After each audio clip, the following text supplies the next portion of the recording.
Hey, what's going on, everyone? NoZoupForYou here, and today I want to take a moment to expand on submarines because I know that with my last video I created a little bit of discussion along the various circles and Facebook groups that I'm a part of.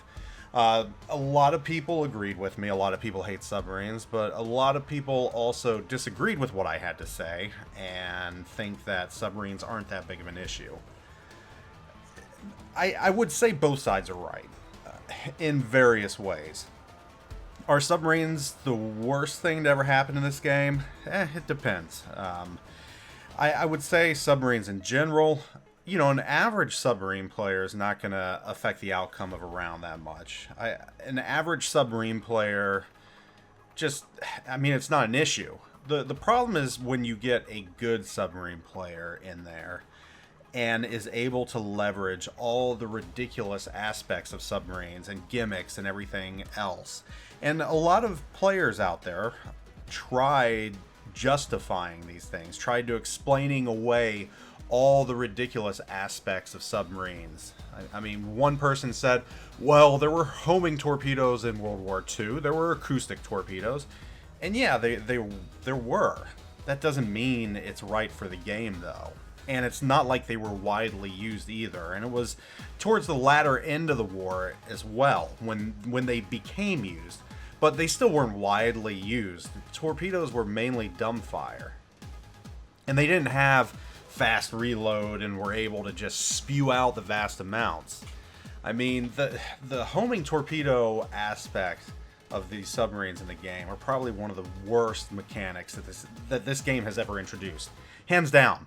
And the fact that if you're a battleship or even a cruiser, in order to lock being pinged with submarines homing in on you, you have to burn or repair. It's ridiculous. These submarines, their torpedoes reload almost instantaneously, at least it feels like. Almost every single minute they're able to spew out 8 torpedoes or so, depending on what tier you're at. And it's ridiculous.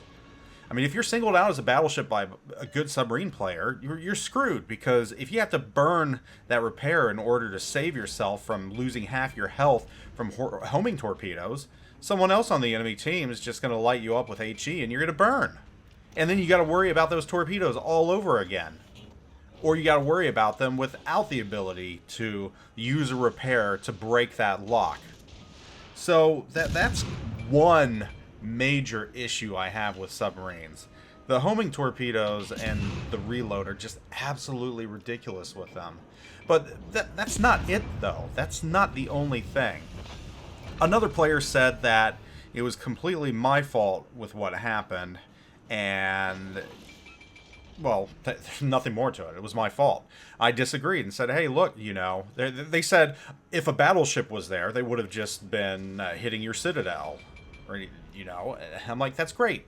But a battleship wouldn't be able to get over there the way that submarine did. A battleship can't just submerge and reappear somewhere later. And let's not forget how fast these submarines are, which is another issue. They have the ability to cover a lot of ground, or water, in the game very, very quickly. In ways that no other ship can. In ways that a destroyer can't. In ways that a battleship definitely can't. So my argument to that was, if it was any other ship, it wouldn't have been there to begin with. And it's ridiculous that a submarine was able to get there that quickly, that undetected. Yes, a good destroyer player probably could. But still, if they fire off their torps, you're going to know where they're at. You have ways of catching them, radar, everything else. You're able to find them. Or an aircraft carrier could spot them for you, which isn't always going to happen with a submarine. And their torps aren't going to reload every 60 seconds.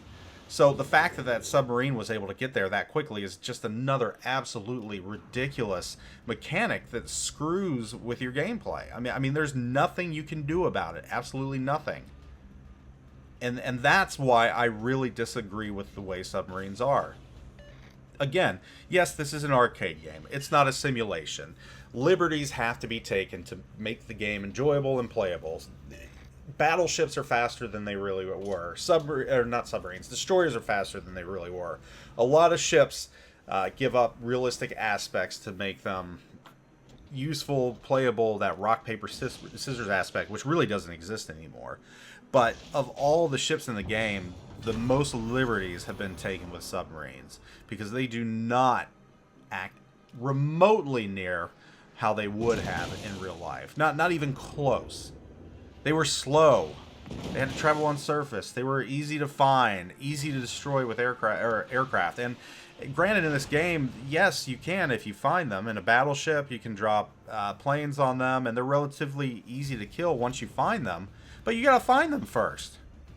And a lot of these submarines are able to stay submerged for ridiculous amounts of times. I mean, personally, I think the opposite should be done with them. I think they should only be able to fire on the surface. I think they should only be able to fire non-homing torpedoes, non-acoustic torpedoes. You know, make some form of challenge to them. Because it's really getting annoying. And I saw a lot of players, they said, you know, I'd rather be in a game with 2 aircraft carriers than 2 submarines. And then there's the last aspect again. They just slow everything down. Because a lot of times still you're searching for that last submarine or whatever else. So, you know, again, I don't think they're the worst thing on the planet in the game, but I think they're stupid to be in the game. I think the mechanics revolving around them are stupid. I think they're just every single gimmick you could possibly add. And yes, they're here to stay. They're not going anywhere. There's no way they're leaving because Wargaming has invested so much time trying to make them work. I mean, you remember all the testing we had. Feels like they were being tested for 2 years because they couldn't get it right. And I feel like they got to a point where they're just like, screw it. We're never going to get it right. We might as well just release them how they are right now. And they released them broken. Not broken as in super overpowered. For a good player, yeah. Submarine is definitely overpowered in the hands of a good player.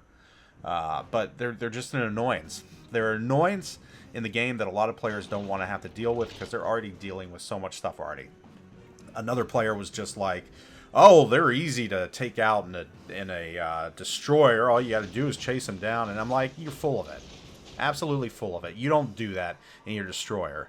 Or you do, and you get sunk, and you're just not telling us about the part where you get spotted by everybody, and everybody focuses you. I rather take out a submarine in a battleship. They are easier to take out in a battleship. A destroyer's purpose in World War II was taking out submarines, and it's not something you want to do in this game, especially in the beginning of the round. The only way you want to take out a submarine and a destroyer is they just happen to overextend and go onto your side. But you're not going to chase them down. You're not going to protect your fleet from a submarine if you got to go after it into enemy territory. All the meanwhile, they're able to spot you. They're able to outspot you in a destroyer. I mean, nothing like being out there and just all of a sudden you're detected by the entire enemy team because a destroyer is there. And hey, guess what? You know, you're both in the cap. Your team's 10 clicks away. The other team's 10 clicks away. But they know where you're at, so they're just going to start firing at you. So it's just another ridiculous aspect of submarines. Just, again, that rock, paper, scissors aspect is gone. And anyone that claims that they regularly sink submarines and destroyers is pretty much straight up lying. Unless they're, you know, a super unicum player that just happens to be able to dodge everything thrown at them and has the best luck in the world and isn't spotted by the enemy team as they're trying to hunt down submarines. It just doesn't happen like that. It just doesn't. So, you can argue anything you want about submarines, and I will counter that argument as to why their mechanics are just absolutely ridiculously stupid. And why they don't add anything to the game. They really don't. And if you're a submarine player, that's fine. I got nothing against you. It's not your fault they're added to the game. And if you enjoy it, good for you. I'm not going to say you're a bad person because of that. You know, get your enjoyment out of the game any way you can. If it's playing submarines, go for it. If that's what keeps you playing, by all means, play it. It's not your fault Wargaming brought them in. I don't have anything against you. But you got to recognize that they are a problem. And they are a huge problem. One of many problems at this point. Because it seems like every year that goes by, it just gets crazier and crazier. So, you know, I just wanted to expand on submarines and my thoughts. And, you know, I'm not... yes, I was raging about them, and in that last video I didn't really give any solutions or say why they were so bad, but this kind of explains a little more and goes into a little more depth why I think they're such a bad thing for the game and why their mechanics are so jacked. So if you agree with me, that's awesome. You know, let me know what you agree, and if I've left anything out, let me know. If you do like submarines, let me know why they aren't a problem for the game and what they bring to the game, if you can. If you can, and I'll be respectful. Yeah, take it easy, everyone. Hope you're doing great. Zoop out.